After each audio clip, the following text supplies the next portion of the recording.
Amém, pessoal? Quem não estava semana passada? Bastante gente. Então nós vamos só relembrar tudo que a gente passou semana passada. Retrasada, isso. Semana passada eu não consegui vir, eu tinha um curso de corrida lá na academia. E domingo que vem é a volta da Pampulha, também não vou conseguir vir. Então, semana passada a gente falou sobre o Evangelho do Poder, né? O David compartilhou pra gente. Eu ouvi a mensagem e fui muito impactado, foi muito bom. Eu quero trilhar esse caminho, né? De buscar um Evangelho de poder. E eu acho que lidar com dinheiro é muito poderoso. Se a gente conseguir lidar com o dinheiro de forma com que a Bíblia ensina, eu acho que isso é tão poderoso quanto um morto levantado num caixão. Que as pessoas vão olhar para nós e falar assim, uau, porque o dinheiro é algo que domina o mundo. E aí quando uma pessoa, na posição correta, consegue lidar com aquele papelzinho de forma correta, uau, isso é muito poderoso. Então semana passada a gente começou a ver como que a Bíblia, cadê minha Bíblia? Como que a Bíblia trata o assunto. E aí a gente viu que ela fala quase 10 vezes mais de dinheiro do que de fé e salvação, né? Vimos também que Jesus falou 90 vezes, em toda a sua mensagem, 90 vezes sobre dinheiro. 20% do Sermão do Monte, ele falou sobre dinheiro. Metade das parábolas dele eram sobre dinheiro. Então, assim, a Bíblia fala muito sobre dinheiro. 10 vezes mais, quase. Então, isso é muito importante para nós estudarmos. Vimos também como que está o mundo hoje, né? A desigualdade, a tamanha desigualdade que existe no mundo. E aí, esses dados aí, eu resumi assim, como é a distribuição de renda no mundo. Imagina que existem 100 pessoas com R$1 milhão para ser distribuída entre elas. Uma pessoa tem 480 mil, quase a metade. E aí 20 pessoas têm R$24.570 cada uma, e a maioria, quase 80% das pessoas, vivem com R$362. Essa é a realidade do nosso mundo, cruel. Essa é a desigualdade que a gente vive. E aí no Brasil as coisas não mudam muito. Na mesma proporção, uma pessoa tem 300 mil, 20 pessoas têm 21.500 e quase 80 pessoas, 80% dos brasileiros vivem com 3.417. Essa é a distribuição de renda no mundo, no Brasil, né, perdão. No mundo fica pior, porque deve entrar a África, né, que está muito abaixo, então a situação piora. Aqui é só um gráfico do salário das pessoas. E aí vimos que os extremos são muito cruéis. Enquanto alguns estão usando um chinelo de garrafa, outros usam sapatos caríssimos. Enquanto o Brasil é o 10º no mundo em desigualdade social, existem crianças que têm um mar de brinquedos em casa, que nem devem saber para que usa, alguns.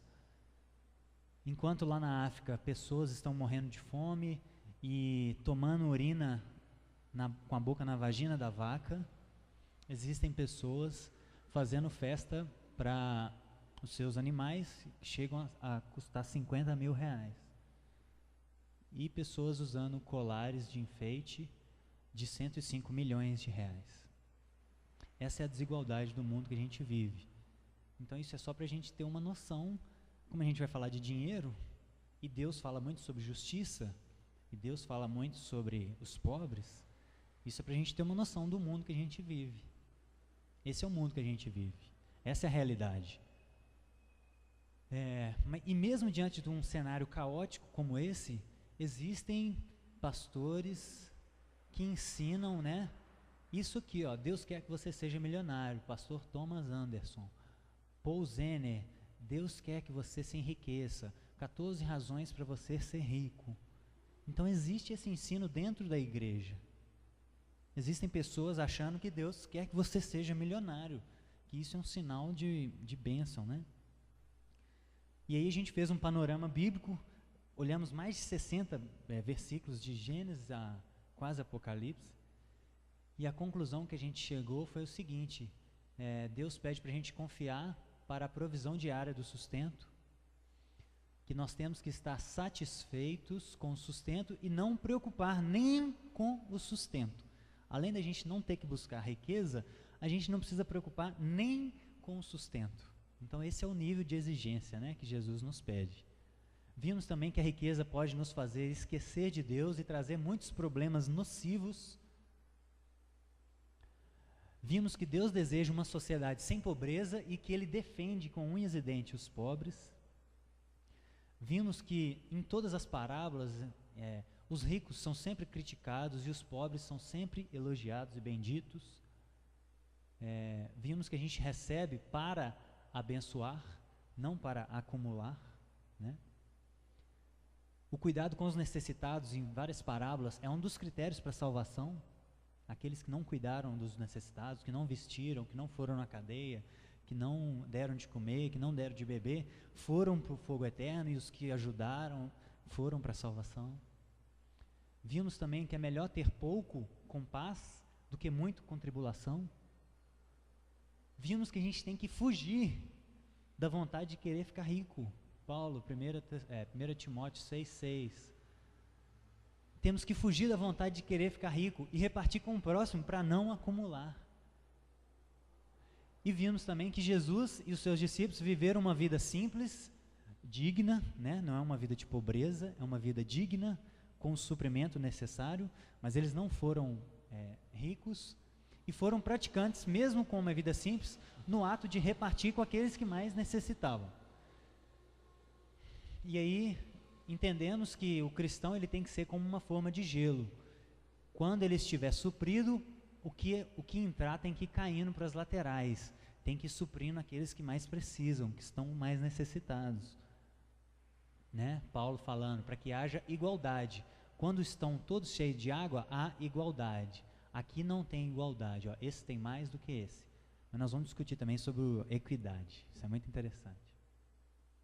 E aí vimos que existem pessoas que conseguem viver isso. Isso não é algo surreal, né? O Colgate, o Dr. Colgate, o Sr. Colgate e o criador da Quaker, todos eles, o Colgate conseguiu viver, o lucro da empresa dele, ele ofertava 50% para missões, e o Quaker, ele chegou até 70%. Tudo que a empresa dele lucrava, ele chegou a doar até 70% do que ele ganhava. Porque eles entenderam isso aqui, ó. Se eu já tenho muito, se eu já estou suprido, eu não preciso de tanto, então eu vou escoar, né? Então é possível, nós temos exemplos de pessoas como nós, falhos, sujeitos aos mesmos desejos, né? Que conseguiram. Então a gente tem esperança. E aí concluímos com uma reflexão, né? Os homossexuais criaram a Bíblia, arrancaram algumas páginas que ofendiam eles, né? Que criticavam o ato, a prática homossexual. E aí, às vezes, a gente é muito bom em falar deles. Só que se a gente fala de um homossexual que arrancou lá um texto, mas a gente passa de largo por tudo isso que a gente estudou, a gente é pior. Porque a gente não vive. A gente é mais hipócrita. Eles foram, no mínimo, honestos. Porque eles foram lá e falaram assim, olha, isso aqui eu quero continuar na minha prática. Isso aqui eu não aceito, eu arranco. Mas a gente, quando é confrontado com qualquer assunto, né, não só esse, e não vive, a gente é pior, porque a gente é hipócrita. A gente não arranca a Bíblia, mas passa ela de largo, passa essa página de largo. Que? Não acumular Jesus? Não, isso eu não quero não. O que, Paulo? Fugir da vontade de querer ficar rico? Que isso, Paulo? Eu quero ficar rico. Isso aqui eu passo de largo. Então é muita hipocrisia da nossa parte. Criticar os homossexuais, e eu não estou falando que é certo, né? Mas eu estou dizendo da nossa hipocrisia. Então, hoje a gente vai começar a parte 2. E eu queria começar, o David falou sobre, às vezes o problema é conosco, e eu acredito que às vezes o problema é conosco, em muitos casos. Às vezes nós temos o suficiente para sobreviver, às vezes nós temos até mais, mas por falta da nossa falta de mordomia, a gente passa necessidade. Então eu queria trazer alguns princípios rápidos de organização financeira. E o primeiro dela é ser generoso. Isso é o primeiro princípio de uma organização financeira, é ser generoso. E hoje a gente está mal acostumado, né? Sempre quando a gente ouve isso, a gente ouve o seguinte, ó, dê para prosperar. Isso é o que os teólogos da prosperidade falam. Mas a Bíblia diz que a gente tem que dar para não acumular. É diferente, totalmente diferente. Então, quando eu falo assim, seja generoso, eu não estou dizendo para você, como esses teólogos falam, dê porque você vai receber 30, 60, 100 por um, você vai ser rico. Não. Eu estou falando como Paulo falou, como Jesus falou em Mateus 6. Não acumulem tesouro na terra. Dê porque você tem mais do que você precisa. Então é dê para não acumular e não dê para prosperar. É muito diferente.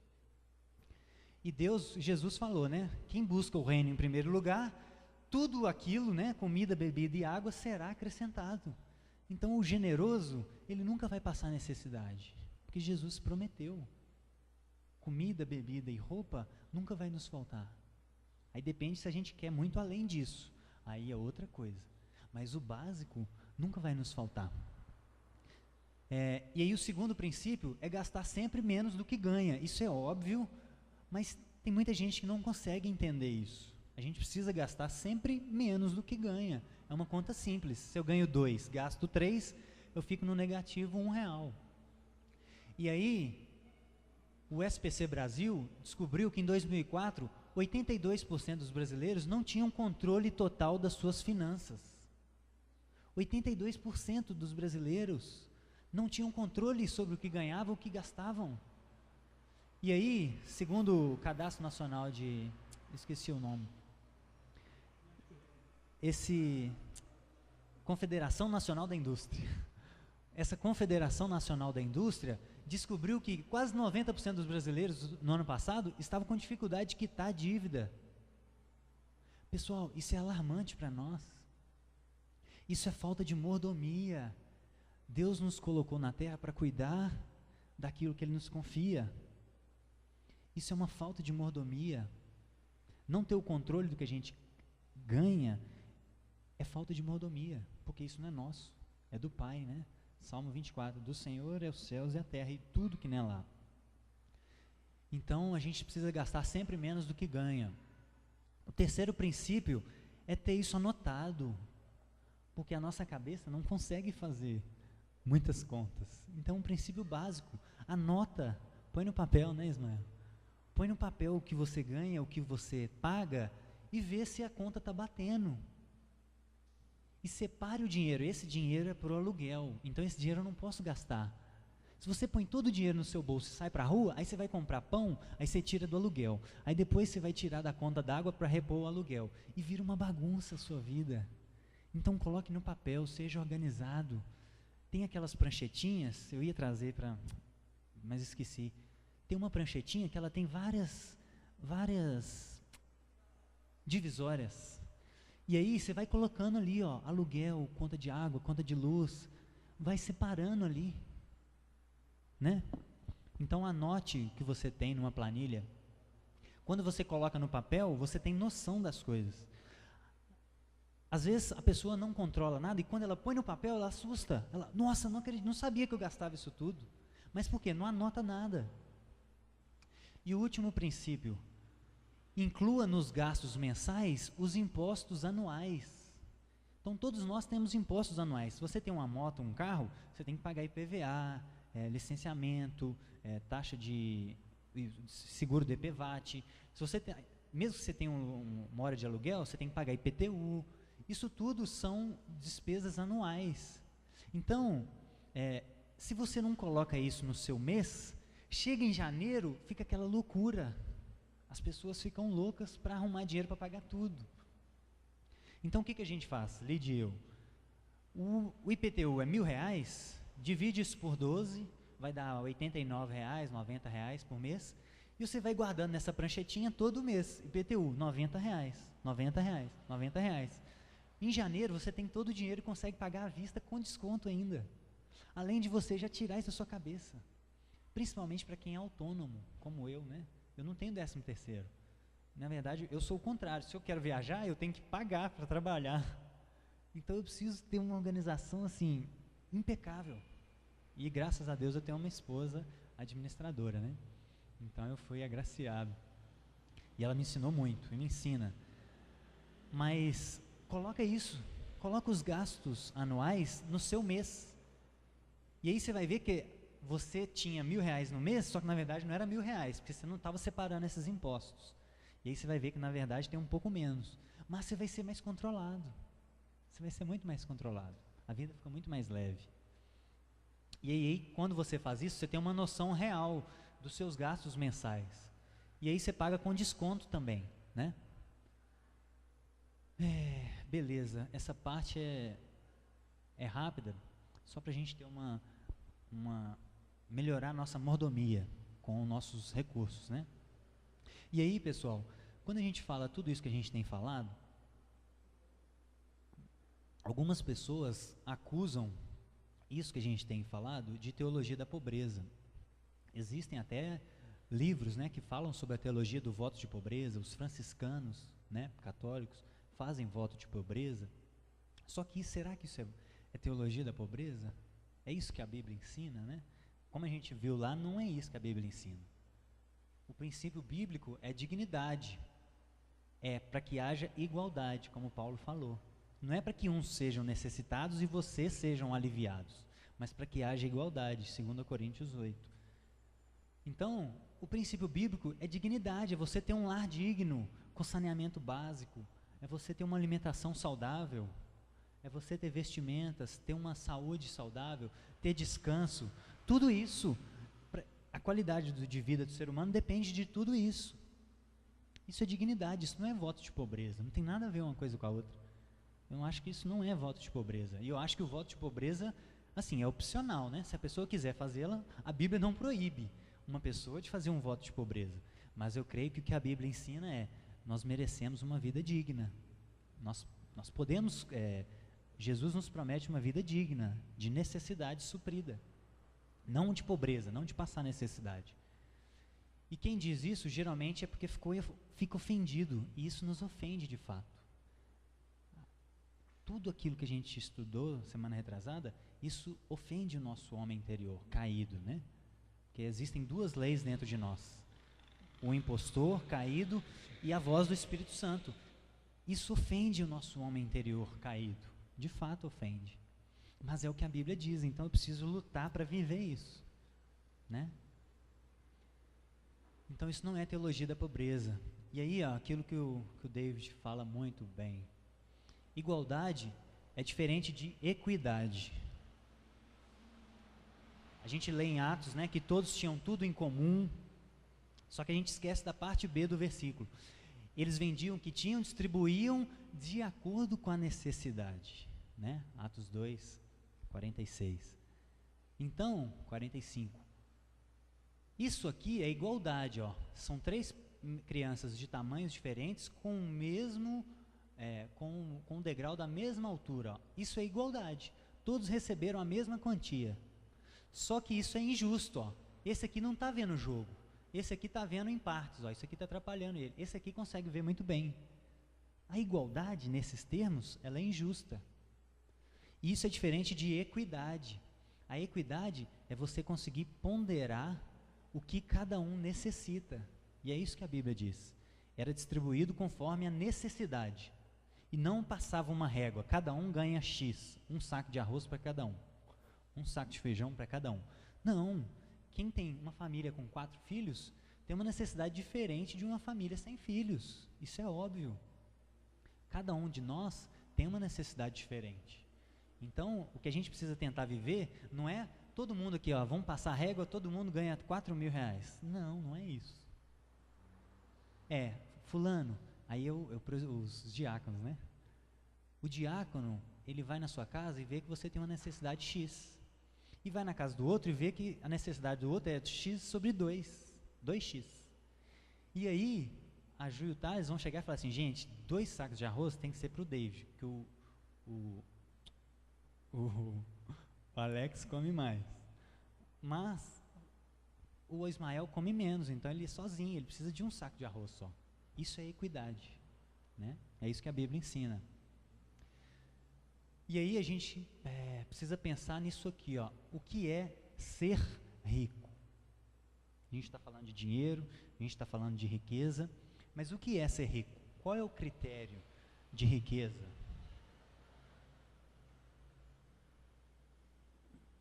O que nós estamos falando quando a gente diz de uma pessoa ser rica? Eu acho que isso é difícil ter uma resposta, porque cada país tem uma condição social. Nos Estados Unidos, uma pessoa pobre, ela tem muito mais do que a gente, talvez, na classe média. O padrão lá é outro. É totalmente diferente do nosso. Então é difícil, isso tem que ser analisado por contextos. Mas, biblicamente, eu acho que a gente tem alguns critérios para definir o que é uma pessoa rica. E eu acredito que é a necessidade básica, a dignidade e a qualidade de vida. Quem tem mais que isso é rico. Então nós somos ricos. Nós somos ricos. Nós somos pessoas ricas. Nós temos abundância. Nós temos mais do que a gente precisa. E aí, o que tiver acima disso, a gente tem que começar a repensar.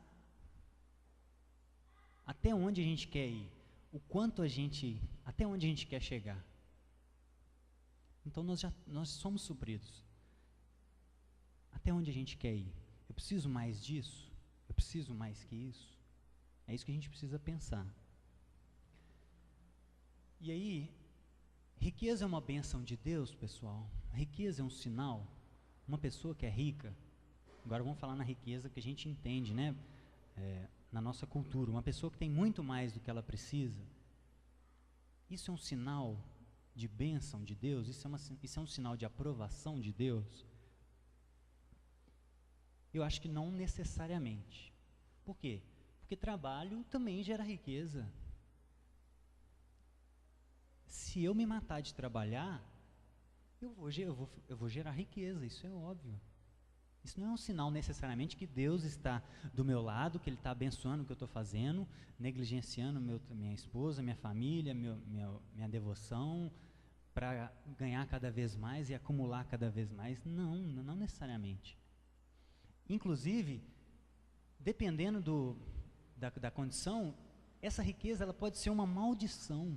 Por quê? Se ela custou o nosso tempo com família, filhos, amigo, tempo da nossa devoção, tempo de tudo que é importante na nossa vida, isso pode ser uma maldição na nossa vida. Às vezes a pessoa chega no final da vida dela, negligenciou tudo para alcançar um padrão que ela desejou, por vários motivos, cada um tem uma história. E aí ela chega no final da vida dela e olha para trás e viu que os filhos dela, ele não viu o crescimento dos filhos e viu que a esposa é uma esposa que não se sente amada porque ela não teve tempo com o marido.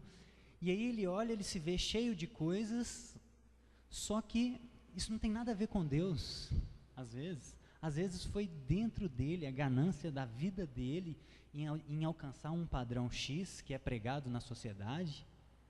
Mas isso talvez não tenha nada a ver com Deus. Então não é necessariamente um sinal de bênção de Deus, de aprovação de Deus. E a gente precisa lembrar também que o pobre não é só rico que é avarento. Não. Pobre também pode ser avarento, pode ser ganancioso.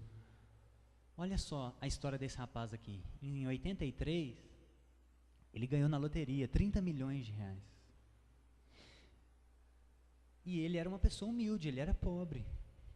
E aí o que ele fez? Ele teve a brilhante ideia de ele se mudou em Salvador, para um hotel 5 estrelas, na suíte presidencial. Então ele queria viver uma vida, é o sonho de todo brasileiro, ele queria viver uma vida de magnata. Alugou uma suíte presidencial, e aí ele não lavava mais roupa, ele descartava roupa. Isso é uma entrevista na Record, pessoal, tem ela no YouTube, é muito interessante. Ele não lavava roupa, ele descartava roupa. E ele também não consertava carro, ele trocava, ele comprou 18 carros em 5 anos. Porque se o carro dava um defeito, ele não levava no mecânico, ele dava para alguém e comprava outro. E aí ele conseguiu perder 30 milhões em 5 anos. Voltar ao mesmo nível de vida que ele tinha antes, sem nenhum real. Teve uma vez que ele foi no restaurante aniversário dele, ele já tinha tomado umas, pegou o microfone e falou, gente, soma tudo que eu vou pagar tudo hoje. Pagou a conta de todo mundo, 20 mil reais. O que isso demonstra? Para mim não tem outra opção. Isso é um sonho, é uma ilusão que o brasileiro cria, principalmente o brasileiro, de querer ter um padrão de vida. Não sei se vocês viram uma propaganda com o Ronaldinho Gaúcho, vida de magnata, concorra a 300 mil. Qual que é o negócio? Vida de? Bacana. Qual que é o cenário ali? Ele na piscina, com pagode, cheio de mulher, bebedeira. É isso que o brasileiro quer. É essa podridão que o brasileiro quer. E aí quando a pessoa se vê com dinheiro na mão, ele se ilude. E nem a casa da mãe ele conseguiu pagar. A mãe hoje está passando dificuldade. E ele fala chorando, nossa, eu não consegui nem pagar a casa da minha mãe. A casa caindo aos pedaços. Tudo por quê? Por causa de uma ganância, que não vem não necessariamente só de quem é rico. Nós que não somos, nesse padrão, a gente precisa circuncidar agora o nosso coração. Se a gente for fiel no pouco, a gente vai ser no muito. Então, é agora que a gente precisa cauterizar nosso coração para que isso não aconteça conosco, para que essa ilusão das riquezas não venha na nossa mente. Isso aqui é uma campanha da prosperidade numa igreja. Olha como é lotado. E aí as pessoas passam aqui nessa porta, e aí as portas vão se abrir. Pessoal, antes eu achava que a culpa era só dos pastores que ensinavam esse tipo de ensino, mas as pessoas que estão lá, elas estão lá porque elas querem isso. Muitos eu acredito que estão enganados, são muito humildes, não conseguem discernir, estão passando dificuldade, dor, mas eu acho que muitos são por ganância também, muitos são por ganância. Então eu não culpo hoje só os pastores. O povo também tem parte de culpa nisso, porque eles também são gananciosos, senão eles não estariam lá. Se ele começar a pregar o evangelho da cruz, não acumule, fuja da vontade de ficar rico, a igreja vai esvaziar, eu acredito que vai esvaziar, porque é um discurso duro, é um discurso que a gente não quer ouvir, um discurso de não acumular, de fugir da vontade de querer ficar rico, de sair dessas vaidezas, dessas vaidades. A gente não quer ouvir isso. E aí, como relembrando as palavras de Paulo, os que querem ficar ricos caem em tentação, armadilhas e muitos desejos descontrolados e nocivos, que levam o homem à ruína e destruição. Esse homem foi levado à ruína e à destruição. Ele queria ficar rico e não conseguiu administrar aquilo que ele ganhou. Caiu em destruição, caiu em desejo descontrolado, nocivo. Isso é nocivo para nós. Deus nos conhece. Ele sabe com quem ele está falando. Por isso que ele falou quase 10 vezes mais sobre dinheiro. Então isso é nocivo, irmãos. Essa vontade de querer ficar rico, de querer cada vez mais, de querer ter uma vida próspera, segundo os padrões que a sociedade prega, isso é nocivo. A gente tem que fugir disso. Fugir disso. Cristão pode ser rico então, pessoal? Depois de tudo isso, depois de todo esse panorama, depois de toda essa... Jesus falando, não acumulem tesouro na terra, Paulo falando, fuja da vontade de querer ficar rico. O cristão pode ser rico? Depende. Depende de quê? Depende para quem nós vamos ser ricos. Para nós ou para com Deus? Lembra da parábola do rico insensato? O cara, ele tinha muito, e aí o campo dele produziu mais, e ele teve a brilhante ideia de derrubar aquele celeiro e construir outros maiores. Para quê? Para que ele diga para a alma dele, agora você tem muito para o resto da vida, coma, beba e alegre-se. É o sonho de todo brasileiro. Ter uma poupança gorda, para viver depois da aposentadoria, comendo, bebendo e alegrando-se. Esse é o sonho de todo brasileiro. E aí o que o Senhor, né, representando Deus, fala para esse cara? Louco! Você está louco? Onde você está com a cabeça? Que pensamento é esse? De onde você tirou essa ideia? Hoje vão pedir sua alma. É isso que acontece com quem é rico para si, mas não é rico para com Deus. É isso que acontece. Então, para Jesus, a gente pode ser rico para nós ou para com Deus. Para quem nós vamos querer ser rico? Ser rico para si é o que fala no versículo 19, ó. Descanse, coma, beba e alegre-se. Isso é ser rico para si. É usar aquilo que você tem só para os seus desejos e para os seus prazeres. E aí Paulo alertando o pessoal em Gálatas, vocês não conseguem o que vocês pedem porque vocês pedem errado. Vocês pedem para gastar com os seus prazeres. Então isso é ser rico para si.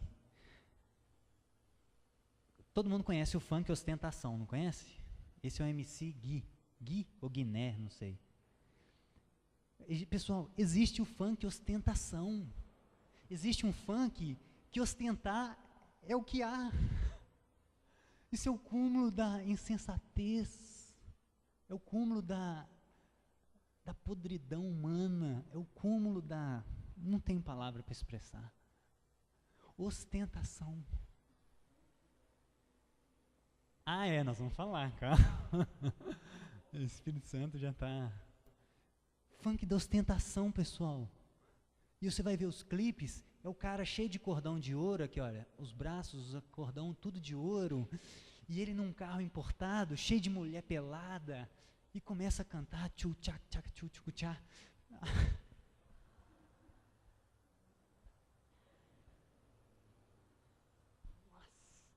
É um negócio revoltante.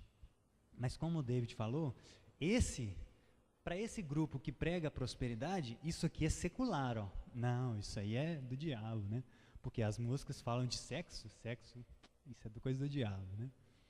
Só que tem o ostentação gospel.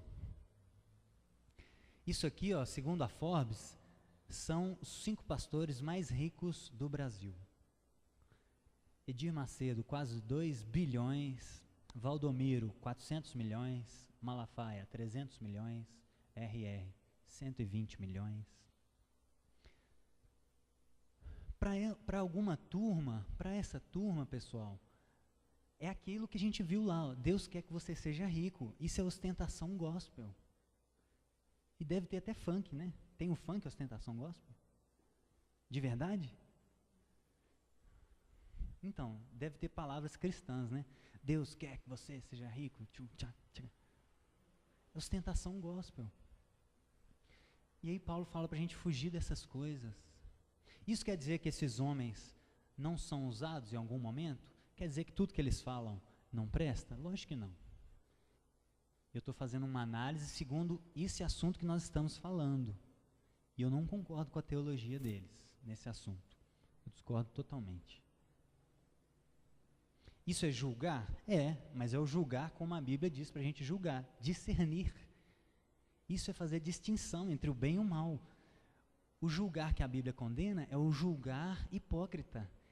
É eu não analisar a minha vida e julgar eles. Isso é o julgar errado. E um outro julgar errado é eu condená-los. É falar assim, olha, vai tudo queimar no inferno. Eu não posso falar isso. Eu não sou Deus. Esse é o julgamento errado. É o julgamento sem tirar a trave do meu olho e o julgamento como um juiz bater o martelo sobre a salvação da pessoa. Isso a gente não pode fazer. Agora, julgar comportamentos, julgar doutrinas, isso a gente tem que fazer. Eu estava ouvindo um vídeo de um ateu ontem e o cara falou e eu fiquei envergonhado.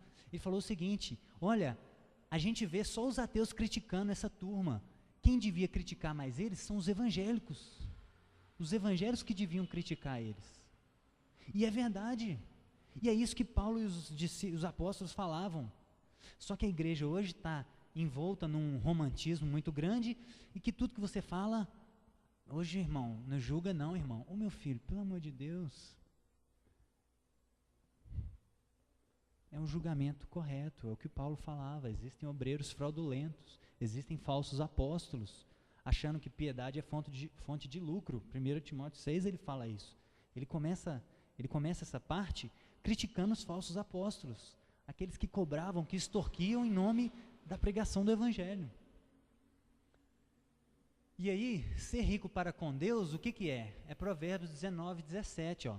Ao Senhor empresta ao que se compadece do pobre, e Ele pagará o seu benefício. Isso é ser rico para com Deus. O cara vê alguém sem um chinelo, tira o chinelo dele e dá para o outro. Isso é ser rico para com Deus. É cuidar daqueles que Deus está se importando. É cuidar dos assuntos que Deus está se importando. Isso é ser rico para com Deus. Então, o cristão pode ser rico? Claro! Rico para com Deus, é lógico. Agora, rico para si? Que sentido faz isso? Não faz sentido. Para quê? Para que ser rico para si? Cuida daqueles que eu estou cuidando, meu filho. É isso que Deus falaria. Então o cristão ele pode ser rico para com Deus e não para si. Para si a gente tem que fugir dessas coisas. Fugir. Isso é diferente de fugir do dinheiro.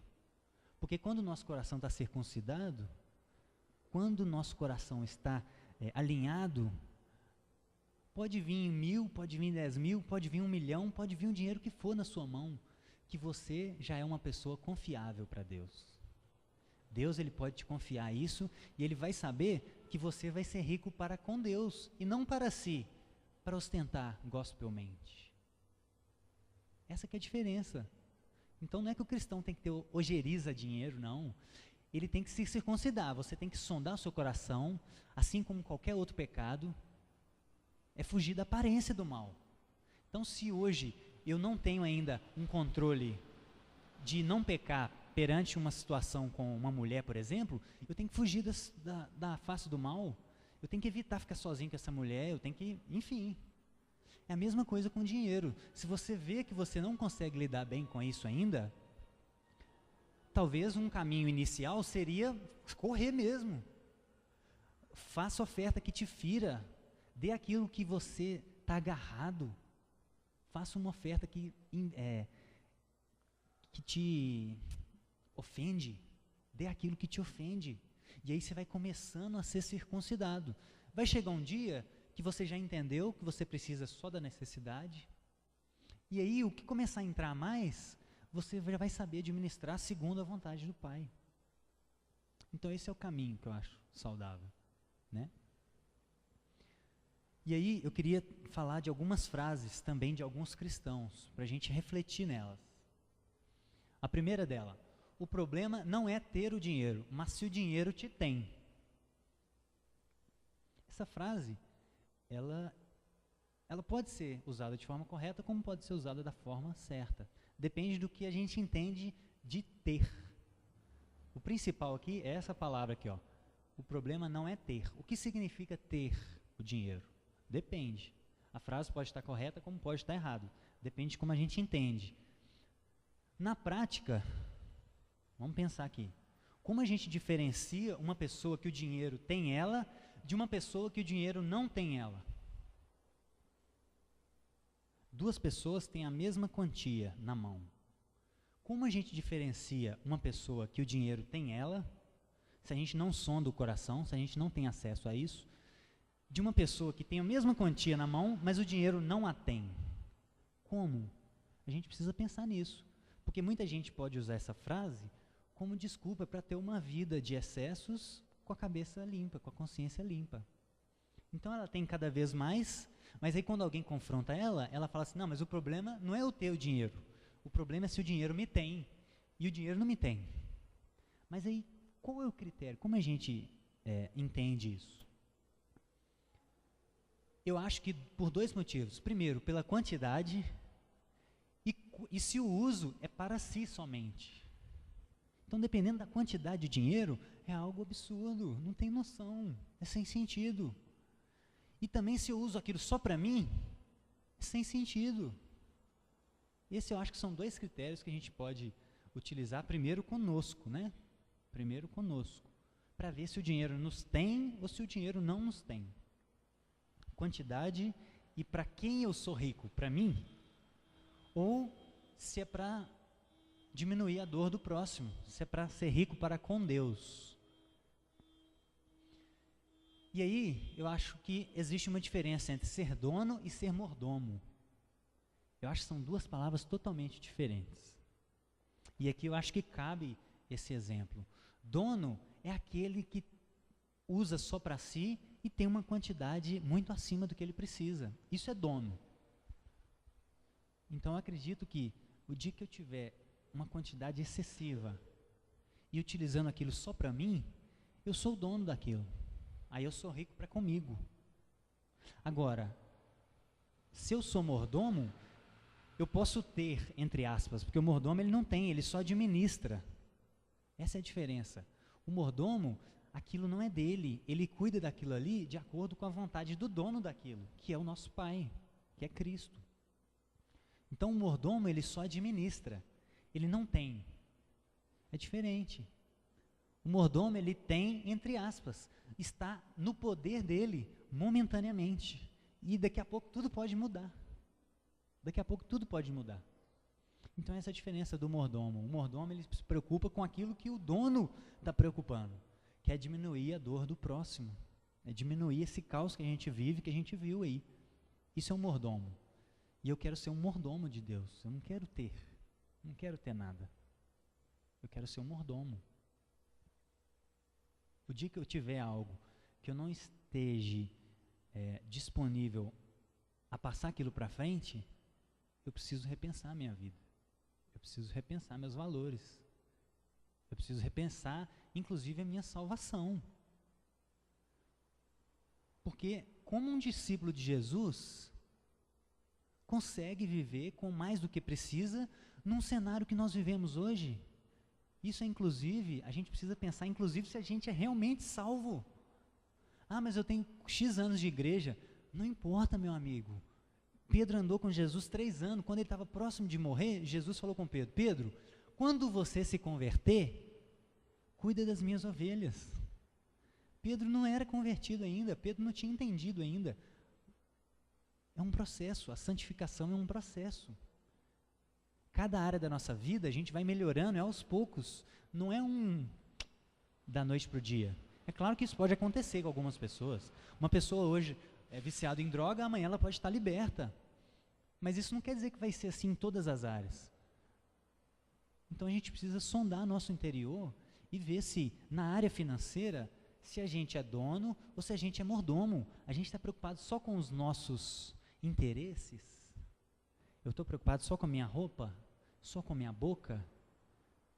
Eu estou preocupado só com o meu bem-estar? Ou eu estou preocupado com a dor do outro? Porque Deus é o defensor dos pobres, nós vimos. Ele estipulou leis para cuidar dos pobres, para que não houvesse pobre em Israel. E Jesus foi o que mais se esforçou para diminuir a dor. Os discípulos mandando o povo ir embora com fome, Jesus fala: lógico que não, dá comida a eles. Eles estão ouvindo a gente, tem 3 dias sem comer nada. Vamos alimentar eles. Então Jesus se preocupava. Então é possível eu ter, entre aspas, uma mesma quantia que uma outra pessoa, só que eu não ter, que eu ser um mordomo, e o outro ter. Vocês conseguiram entender a diferença? Então o valor não é quanto a gente ganha não, pessoal. A questão não está em quanto a gente ganha. Ah, então eu não posso ganhar mais que X? Claro que pode. Depende de como você vai sair. Depende de quanto sai, não é de quanto entra.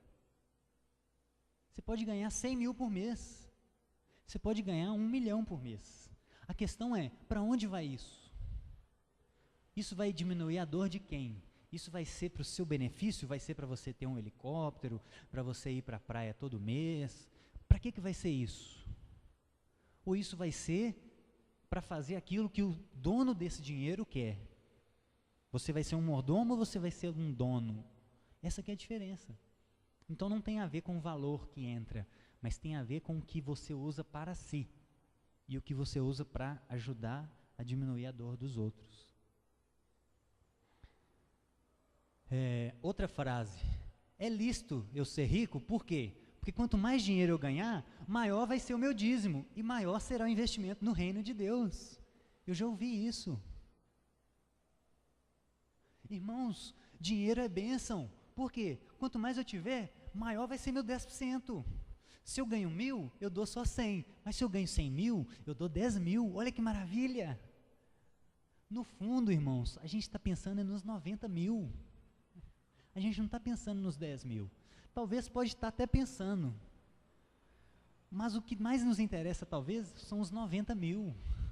Não são os 10 mil.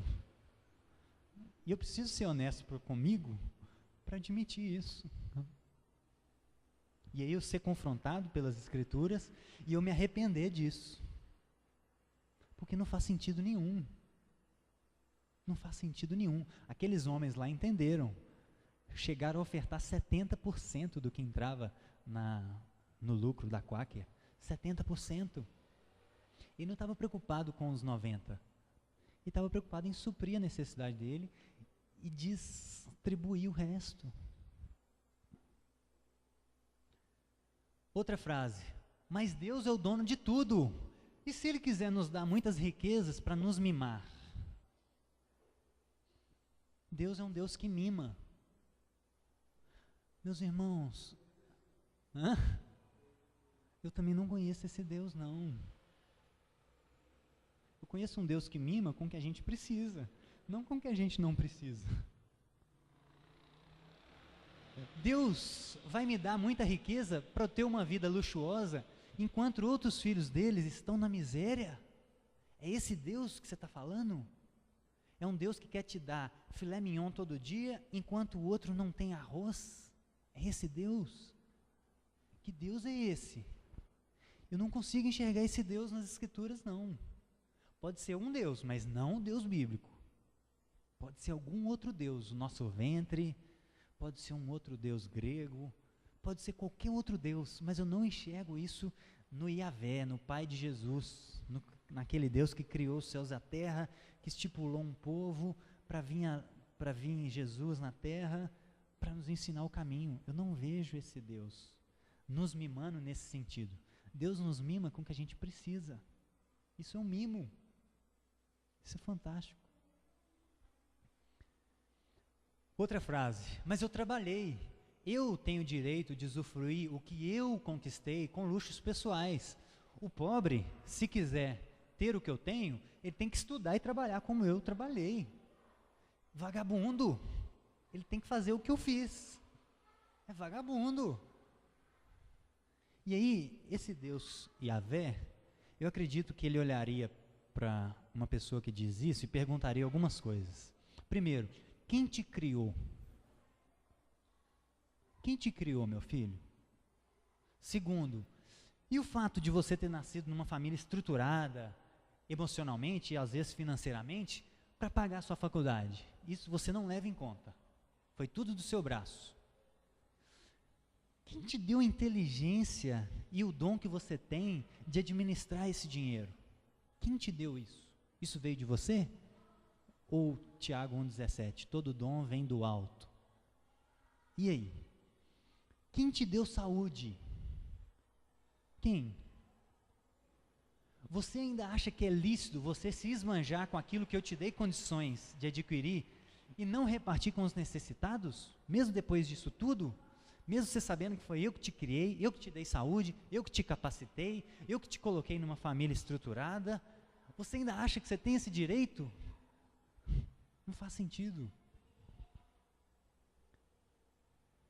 Olha o que Paulo fala, eu fiquei impressionado com esse texto, 1 Coríntios 4:6. O que você tem que não tenha recebido? E se recebeu, por que se orgulha? Paulo falando, sendo irônico com o povo de Corinto, porque eles eram ricos financeiramente, eles tinham boas condições. O que vocês têm que vocês não tenham recebido, meus irmãos? E se foi assim, por que vocês estão se orgulhando? Não faz sentido isso.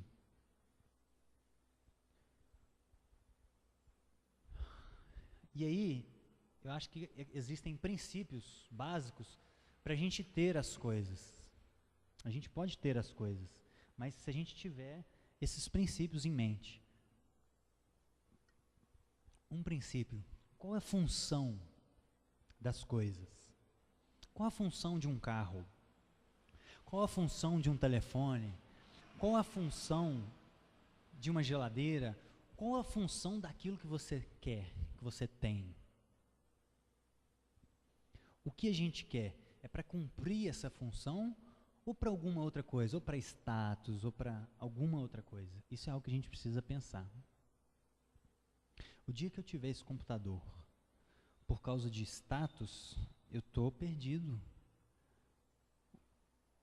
O dia que eu comprar um computador com um valor muito fora da minha realidade, e que ele não atenda a minha necessidade de ser leve, de transportar, de eu ter conseguido ele pela metade do preço, com um valor bem mais próximo de que os computadores da média, o dia que eu tiver esse computador porque ele é um Mac, eu estou perdido. Qual é a função de um computador? Ele serve para quê? Então a gente precisa pensar nisso.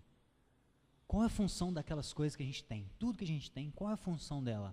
Isso aqui serve para quê? Eu quero ter para cumprir uma função, para atender uma necessidade minha, que o bom mordomo vai sempre desembocar isso no reino de Deus. Ele usa os dons dele para o reino de Deus, em todas as áreas, em toda hora, em todo momento.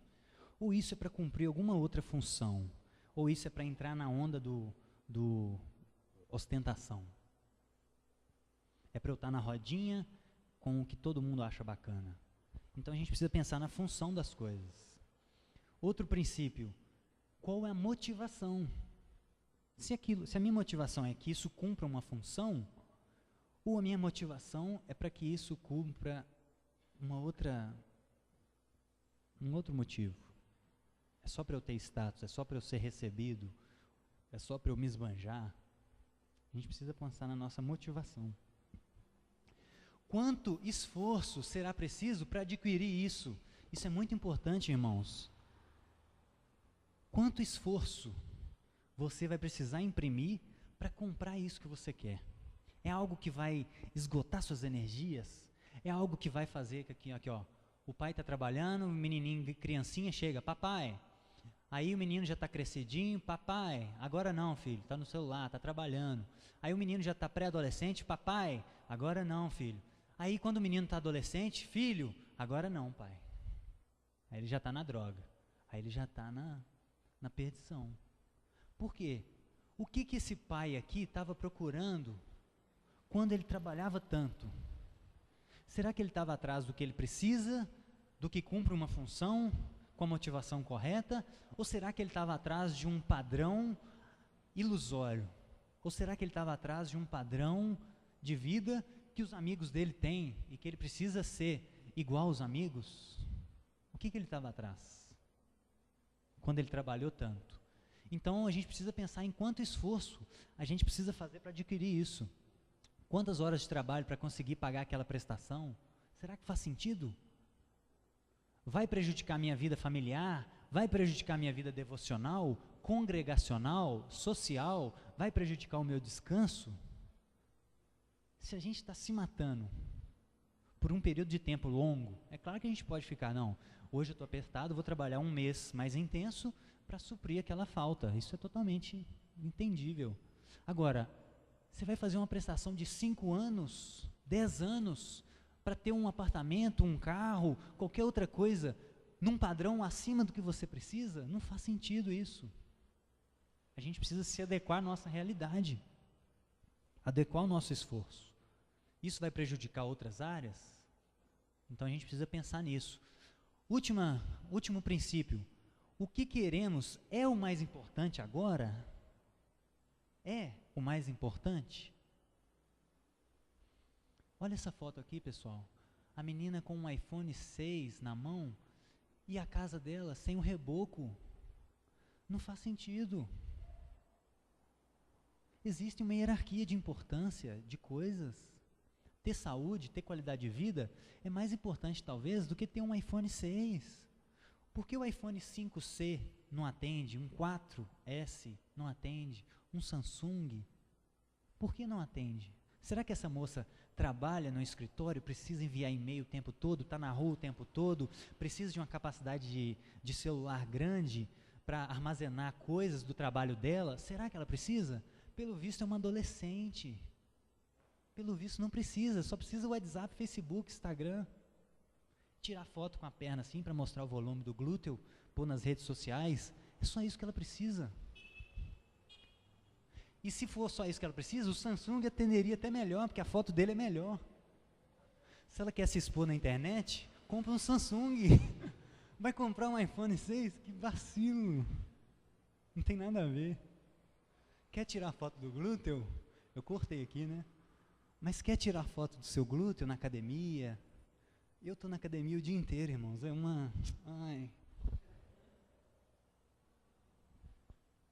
Dá vontade de vomitar. A mesma vontade de vomitar quando eu vejo aquele funk ostentação. É uma vontade de vomitar. São roupas cada vez mais provocantes. Cada vez mais indecentes. Para quê? Para se expor. É o que está na moda. Não faz sentido. Para um cristão, não. Então, eu não estou me coçando ali, mas esses dias a gente vê no jornal, e aí passou o jovem daquele ponto, quanto esforço será preciso para adquirir isso, né? Um jovem casal, 20 anos, sonharam em casar há muito tempo, se programaram e casou. E assim, um mês e pouco depois do casamento, ele teve uma brilhante ideia. Voou para os Estados Unidos, pela fronteira do México, atravesso lá com os coiotes. Quando eu chegar lá, eu trabalho 6 meses e te envio para lá e a gente fica bem. Nós vamos conseguir adquirir tudo que a gente nunca teve. A família aqui próxima. Resultado, na travessia, talvez ele não pagou o devido, ou algo aconteceu que está sendo investigado, ele aparece afogado, antes da divisa dos Estados Unidos com o México. Ou seja, a grande pergunta quando eu ouvi, o que estava por trás dessa pessoa que estava buscando ir para os Estados Unidos? O que empurrava essa pessoa? Né? Outro exemplo, tudo dentro dos últimos 30 dias. Uma pessoa vai fazer um doutorado em outro país. Que legal, doutorado, né? Por que não estudar? Estudar é de Deus. Só que é o seguinte, é uma pessoa casada, é uma moça que tem um esposo, e o esposo dela não vai. Ele vai ficar aqui, no mínimo 6 meses, sozinho, cuidando da casa e do ambiente familiar sozinho. Que mal tem, né? Faço meu doutorado lá fora, eu vou melhorar de vida, vou ganhar mais, mas o que tem meu marido ficar 6 meses sozinho? E a outra, inteligente, tem que fazer uma outra graduação, uma outra especialização, e por que não fazer em outro país, né? Vou passar 9 meses em outro país. E falou isso pra gente numa boca boa. Não, eu vou lá 9 meses e a pergunta, mas e seu marido? Não, ele vai ficar aqui. Aí eu me pergunto, o que empurra essa pessoa para ir para outro país, deixar seu esposo, sua esposa? Aí é aquele discurso, eu vou lutar pela vida, né? Eu vou lutar pelo dinheiro que a gente nunca teve. Nós vamos prosperar, irmão. Será? Olha, sem sombra de dúvidas, esses 2 exemplos correm o risco de um dia ter dinheiro e de não ter mais nada embaixo dele. E os fundamentos pilares da sua vida como ser humano, que é família, amor, verdade, espiritualidade, paz, dinheiro nenhum vai comprar. Agora, se abandonar seu esposo e a sua esposa por 9 meses, por causa de um doutorado em outro país, não, é porque você é muito apaixonado pela sua esposa, você não ficaria nem 30 dias. Não só por isso. Não só por isso. Ou vai comigo, ou não vai. É um pacto inquebrável. Sem falar nas funções biológicas, né, pessoal? Nós estamos falando de ser humano. De uma vez coabitado, é um só. Como é que você reparte? Dorme como? Então, assim, muito interessante, cara, perfeito as colocações. Eu queria só sinalizar os discursos de prosperidade hoje, inclusive no meio cristão, são vários. E esses dois eu achei espetacular, quanto o esforço e o senso do que é mais importante, né? Eu fecho minha contribuição com uma mosquinha. Não tem como é que chama o mosquito lá da dengue? A Aedes aegypti. Tem um desse aí, a Aedes aegypti, que para mim é muito danoso, chamado autoimagem. As pessoas hoje se matam, talvez teoricamente, por dinheiro, para que o dinheiro construa uma imagem que de fato elas não são. Elas gastam. Esteticamente falando, as pessoas são assim. Agora, normalmente tem o carro que não pode, tem o celular, não, começa pela roupa, né? Tem a roupa que não pode, tem o celular que não pode, tem o carro que não pode, tem a casa que não pode e vive como não pode. Mas o que importa é o que os outros estão testemunhando via mídia social. Cuidado com essa mosca, ela está solta aí. E se ela nos picar, meu amigo, nós estamos fritos. Porque a nossa vida vai girar em torno do que as pessoas pensam de nós, do que elas veem em nós, não o que de fato a gente vive. O que de fato a gente vive é muito mais substancial. Como que a gente percebe isso? Quando você pega essas pessoas deslocadas e vê a distância que há entre a imagem e o que de fato elas são. É muito nítido. Nossa, essa pessoa parece ser isso, né? Aí quando você aproxima, não tem nada daquilo. É um sepulcro caiado, vazio, oco, todo falta substância. E isso é uma contaminação também para os nossos filhos, né, pessoal? Fechando? Alguém me perguntou assim: pastor, você que é um cara bem influente, assim, conhece, o que está dando dinheiro?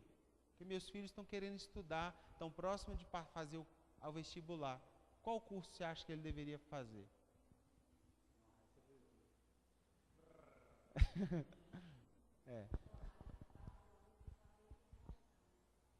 E sem falar o seguinte, nós falamos isso lá na matéria de missão integral. Existe, pessoal, um negócio de manipulação de mercado, inclusive na profissão. O que é mais ou menos isso? Vamos supor que há 20 anos atrás, quem tinha o poder econômico do mundo estava querendo imergir, ou seja, imergir é trazer à tona, né? Trazer à tona uma área do comércio. Um exemplo, a área da construção civil, certo? Há 20 anos atrás. Alguém teve essa ideia.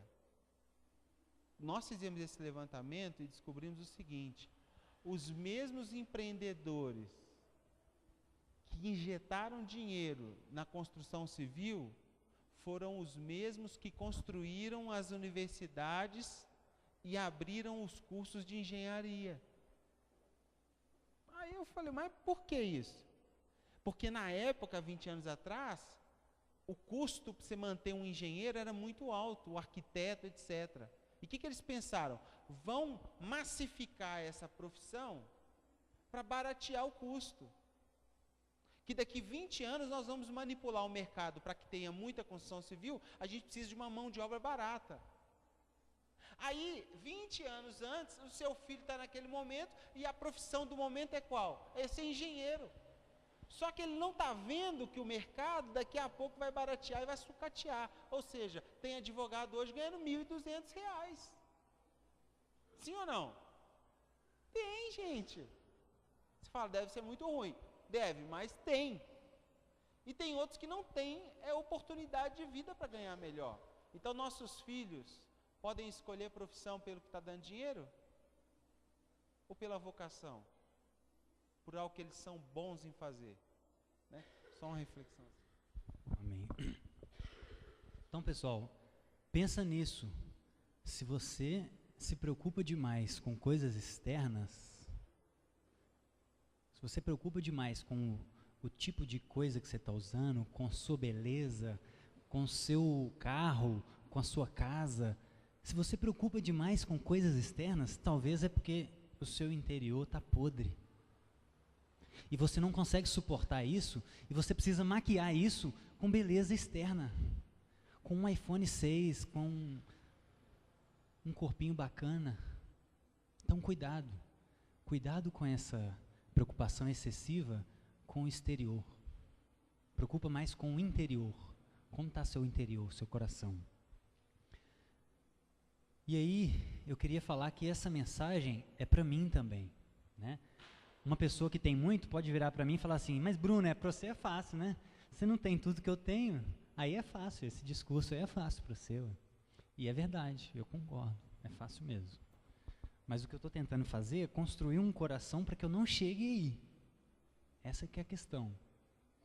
Eu quero ser um mordomo, eu não quero ser dono.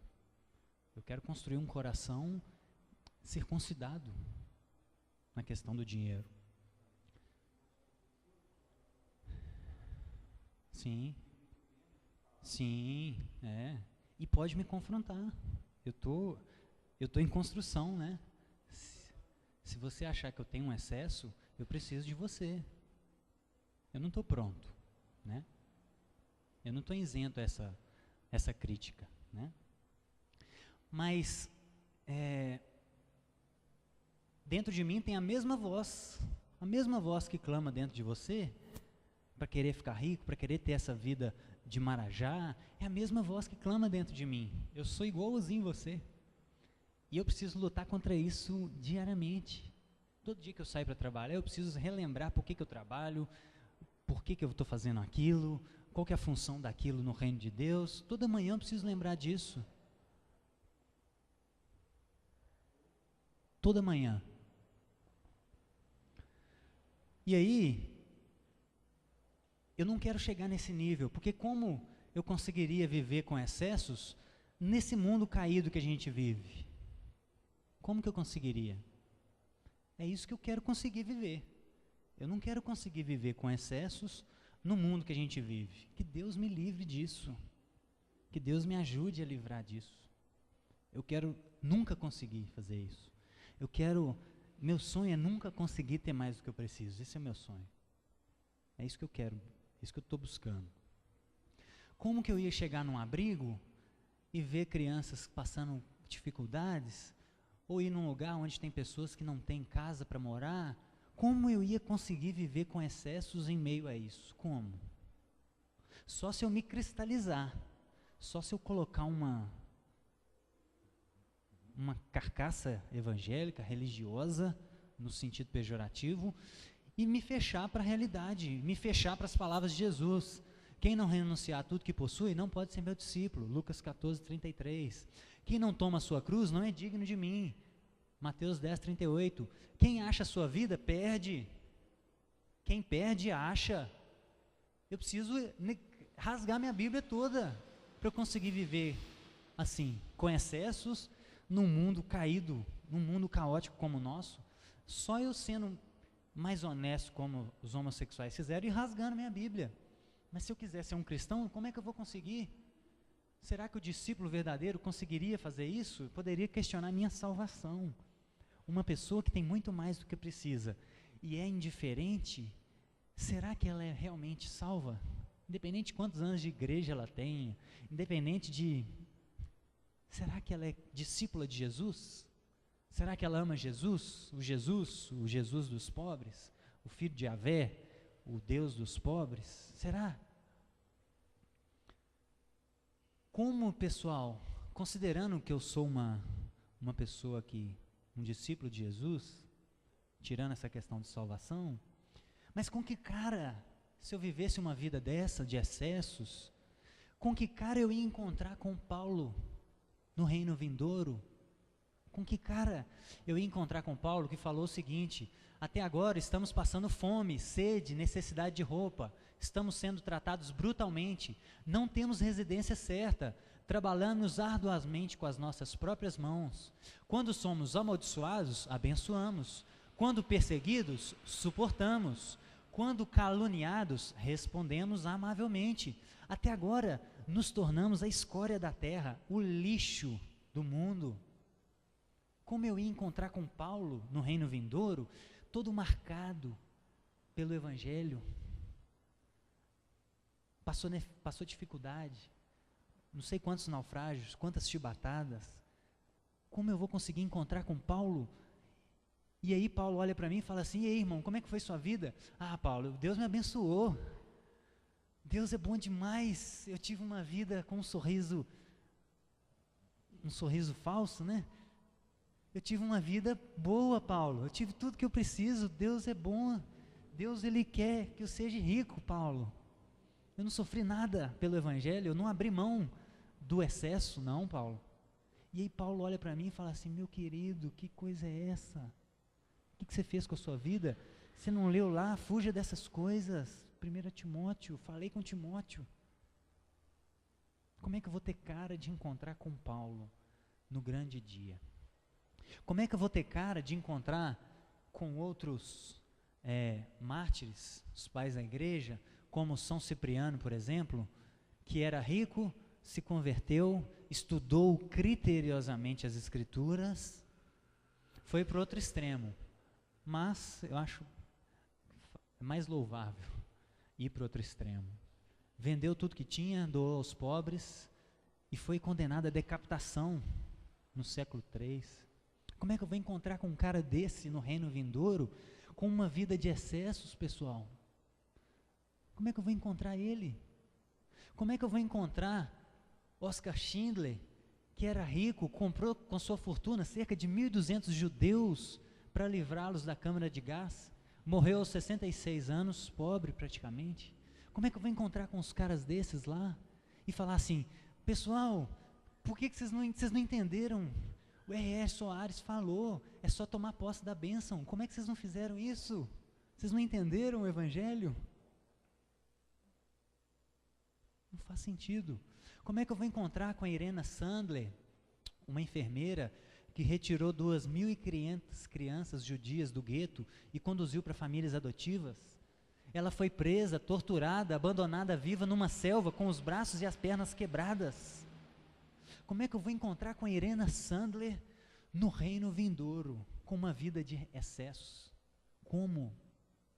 Olha o que ela disse: esses atos foram a justificação da minha existência na terra, e não um título para receber glória. É isso que ela falou. Esse é o tipo de pessoa que eu quero ser, pessoal. Esse é o tipo de pessoa que a gente tem que ser. São pessoas que são mordomas, que elas estão preocupadas com o que o Pai quer fazer, não o que a nossa vontade quer fazer. Como que eu vou encontrar com Nicholas Winton, um senhor que salvou quase 700 crianças judias da morte e que ficou no anonimato por 50 anos, não falou para ninguém o que ele tinha feito, e aí só descobriram porque a esposa foi mexer no sótão e descobriu os registros de todas as crianças que ele tinha salvo. Como que eu vou encontrar com Nicholas Winton se eu tiver uma vida dessa? E aí juntaram muitas pessoas que ele salvou e colocaram ele num programa, e aí falaram com ele, falaram assim: quem foi salvo pelo Nicholas Winton, se levante. E aí quase todo o auditório se levanta, e ele olha para trás, um senhorzinho de idade, e começa a chorar, começa a lembrar de tudo que ele sofreu, de tudo que ele abriu mão para comprar aquelas crianças, de passar risco de morte pelos nazistas, mas para quê? Para salvar crianças. Isso faz sentido, é isso que o Pai quer. Ele poderia vestir uma carapuça evangélica, uma carcaça evangélica, e falar assim: isso é problema do Estado, como muitos falam, isso é problema do Estado, isso não é problema meu. Mas só é possível uma pessoa falar isso se ela não conhece o Deus da Bíblia. Porque isso é problema nosso. Isso é problema nosso. O Estado faz parte do reino de Deus. O Estado também faz parte, mas isso é problema nosso. Se a gente que conhece o amor não ama, quem vai amar? O Estado vai amar? Estado. Somos nós. Concluindo, isso é um chamado para uma vida negligente, pessoal? Claro que não. Isso não é um chamado para uma vida sem trabalho também, não. Não tem nada a ver uma coisa com a outra. Você ter uma previdência privada, se você é autônomo, você ter uma reserva de emergência, você ter suas contas em dias, são princípios saudáveis. Isso não é um chamado para deixar a vida me levar, não. Mordomia é totalmente o oposto disso, é você ter controle daquilo que o Pai te confia. Isso é mordomia verdadeira. Não é você deixa a vida me levar, não. Isso é um chamado para o comodismo também? Claro que não. Jesus prometeu sustento, mas isso não quer dizer que você tem que ficar na sua casa descansando o dia inteiro, não. Paulo falou, quem não trabalha, não coma. E Provérbios 6,6 fala, observe a formiga, preguiçoso. Então isso não é um chamado à preguiça também não, irmãos. Isso é um chamado para uma vida que faz sentido. Uma vida de pessoas que trabalham porque sabem por que existem, sabem quem são e por consequência sabem o que fazem, e que trabalham não para ganhar dinheiro, mas trabalham para cumprir o propósito de Deus na terra. Qual que é o principal propósito de Deus na terra? Reconciliar céu e terra. Tudo aquilo que foi desconectado com a queda, é você reconectar. Então, se você está trabalhando, preocupado, só porque você vai usar terno, esquece isso. Você está preocupado com o exterior, preocupa com o interior. Isso é que é um chamado de vida cristã. E aí, se a gente fica triste com esse discurso, como o jovem rico ficou, a gente confessa isso. Seja sincero. Se isso ofende o seu coração, como ofendeu o jovem rico, confessa, seja sincero. Ainda há tempo de arrepender. E aí, precisamos lembrar que a nossa vida, ela é marcada por fazer coisas que ferem realmente o nosso homem caído. O Evangelho não é um mar de rosas. O Evangelho é luta diária. Evangelho não é ir para a igreja domingo e deixa a vida me levar de segunda a sábado, não, irmãos. Isso não é evangelho, não. Evangelho é você sair de um culto, de uma reunião, ofendido. Isso é evangelho. Isso que o jovem rico ouviu. Ó. Quem ouve o evangelho sai triste em algumas vezes, na maioria das vezes, eu acredito. Se você sai daqui todo domingo alegre, deixa a vida me levar na segunda, tem alguma coisa errada com a nossa mensagem. Tem alguma coisa errada. Jesus falou coisas muito difíceis. Abrir mão de riqueza, amar inimigo. Amar inimigo, gente. Isso é louco para a nossa cabeça caída. Amar inimigo, amar o Estado Islâmico, amar aquele cara que assassinou a filha de alguém. Como é que nós vamos fazer isso? Como é que eu vou abrir mão de riqueza se eu desejo tanto isso? Se eu desejo tanto status? Se eu desejo ter tanto poder? Como eu vou abandonar essas coisas?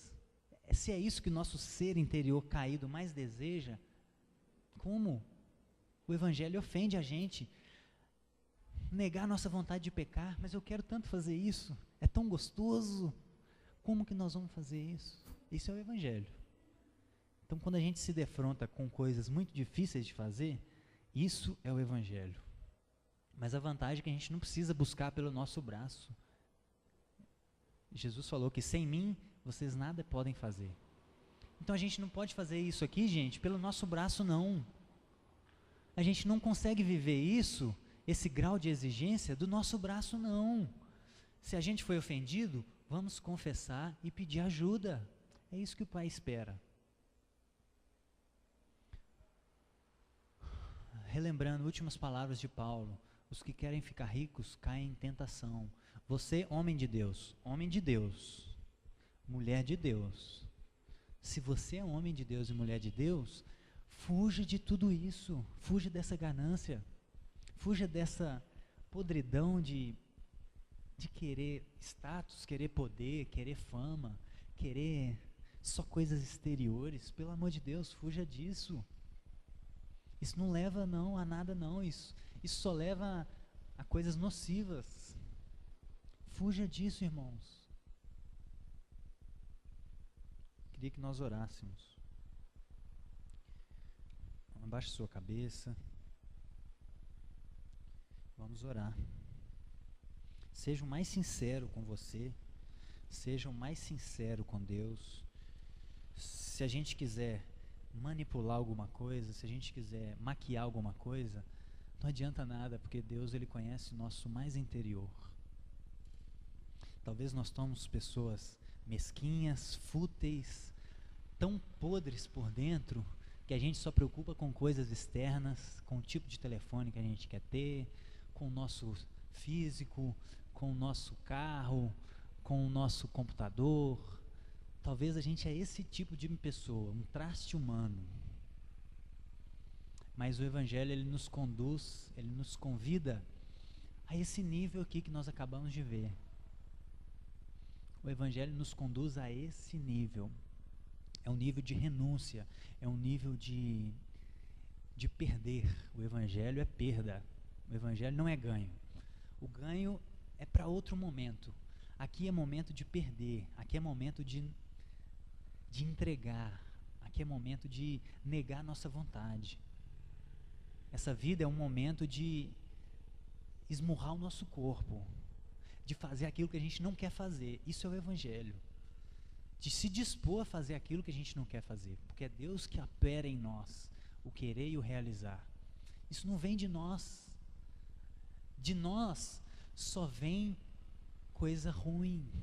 De nós só vem desejos nocivos, de querer ficar rico, de querer ter uma casa que a gente não precisa, de querer ter um carro acima do que a gente precisa, de querer acumular cada vez mais para a gente ter uma aposentadoria gorda e viver como um magnata. É isso que a gente quer. A gente não quer ver o pobre, a gente não quer ver os meninos no abrigo. Nós não queremos ver isso. Isso é agressivo para nós. A gente quer jogar a culpa para o Estado. A gente não quer tomar essa responsabilidade, como o nosso pai toma essa responsabilidade. A gente não quer isso, irmãos. Vamos ser sinceros conosco. Vamos ser sinceros. Isso somos nós, Deus. Isso somos nós, Pai. É isso tudo que o Senhor está vendo. Muito mais do que a gente está vendo. O Senhor consegue enxergar muito mais podridão dentro de nós. Muito mais desejos nocivos, desejos fúteis. O Senhor consegue enxergar, Pai. Então revela isso a nós. Pai, sonda o mais fundo da nossa alma. Cave fundo, Jesus. Cave fundo onde a gente não enxerga, onde o nosso impostor quer nos impedir de enxergar. Cave fundo, Pai, revele, traga luz. Nos exponha à luz, Pai. Nos exponha a nossa vergonha. Nós não queremos a luz. É isso, essa é a realidade. Nós não queremos andar na luz porque isso ilumina a nossa podridão. Nós não queremos. Mas nós confessamos isso, Jesus. Nós queremos ser honestos. Queremos ser sinceros. E confessar isso diante do Senhor. Esses somos nós. O Senhor está nos enxergando nu agora. Isso somos nós, Pai, cheio de carrapicho, todo manchado, todo sujo, mas o Senhor pode nos limpar. Eu não tenho força para me limpar, Pai. Meus irmãos não têm força. Limpa eles, Jesus, por favor. Coloca um coração de discípulo, Pai. Coloca um coração disposto a morrer, a carregar a cruz, a fazer coisas que ofendem eles, Jesus, a dar ofertas que ofendem eles, a ajudar os necessitados. Dê o coração para esses meus irmãos, Pai, que estão aqui, que não estão aqui, e essas pessoas que estão ouvindo agora essa mensagem também, Jesus. Eu clamo por todos eles, em especial pela minha vida, para que eu consiga viver isso aqui, Pai. É muito difícil viver o Evangelho verdadeiro, Pai. Então nos ajuda, Jesus, só o Senhor pode nos ajudar. Nós te agradecemos pela Tua palavra que nos fere tanto, que nos machuca tanto. Nós te agradecemos, Jesus. E nos perdoe se a gente não quer dar ouvido a isso. Nos perdoe se a gente está disperso. Nos perdoe se a gente está preocupada com o que vai acontecer daqui a pouco. Nos perdoe, Pai. Porque ouvir isso fere os nossos ouvidos. Ouvir isso fere. Nos perdoe. Eu quero, Pai, eu quero viver isso. E ajude aqueles meus irmãos que estão aqui, que não estão aqui, que estão espalhados ao redor do mundo, a viver isso. Com um único propósito, Pai. Para que o mundo creia que o Senhor foi enviado, que o Senhor é Deus. No nome de Jesus nós te agradecemos, Pai. E fortalece a nossa comunidade para que a gente consiga ser uma comunidade de discípulos. Esse é o nosso maior desejo. Amém. Amém.